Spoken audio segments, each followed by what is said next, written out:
ఈరోజు second day ద్వితీయ విఘ్నం ఎందుకు అనేసి రెండో వీడియో అనమాట.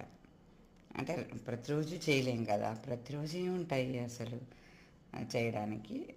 కానీ ఈరోజు సెకండ్ డే ఎందుకులే మనం అలా అంటే ద్వితీయ విఘ్నం ఉండకూడదు అని ఎందుకు పెట్టారు అనేది నాకు ఒక ఆయన చెప్పారనమాట.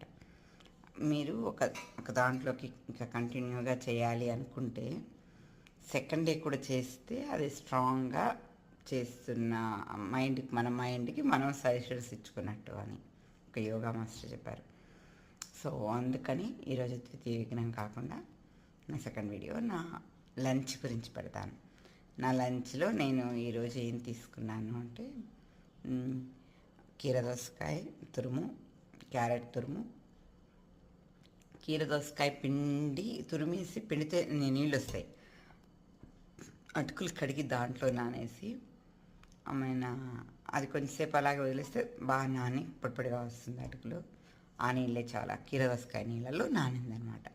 సో దాన్ని తిరగమాత పెట్టుకుని కొంచెం పోపులో కొంచెం పచ్చి కొబ్బరి తురుము, ఈ అటుకులు పోసి పచ్చిమిరకాయలు కూడా కావాలంటే కొంచెం పచ్చిమిరకాయ, 2 పచ్చిమిరకాయలు, 1 మిరియం, కరివేపాకు వేసుకొని కొత్తిమీర కావాలని చల్లుకొని ఈ తురుములు అదే రైస్ లాగా.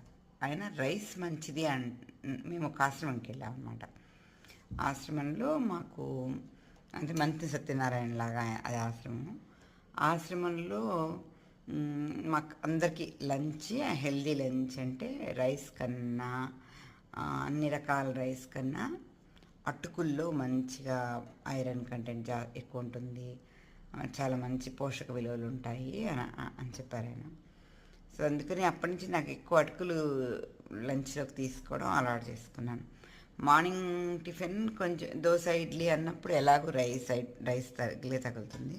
సరే మధ్యాహ్నం రైస్కు బదులుగా అటుకులు తిందాము అని డిసైడ్ అయ్యాను. ఎక్కువ తింటాను, ఎక్కడికైనా వెళ్ళినప్పుడు అవ్వదు, ఎక్కువ రైస్ తింటాను, అదే అటుకులు తింటాను. సో ఈ రైస్ ఒక గ్లాస్ మజ్జిగ, ఒక గెనుసుగడ్డ, మగ్గిచ్చిన గెనుసుగడ్డ ఇలా తీసుకొని కొంచెం మనం పప్పు కూర ఏమైనా చేసుకున్నాము ఇంట్లో వాళ్ళకి చేసాము అంటే అది పెట్టుకుని అలాగే తినేస్తా. పప్పు కొంచెం అటుకుల ఉప్మాలకు నంచుకుంటూ తింటాను. అదనమాట నా డైట్. సో లంచ్ ఇలా తీసుకుంటాను నేను. ఫుల్ వీడియో తర్వాత పెడతా. బాబాయ్. ఇదేనండి నా లంచ్. గెనుసుగడ్డ, కొంచెం పప్పు, క్యారెట్, కీరదోసకాయ, అటుకులు, మజ్జిగ.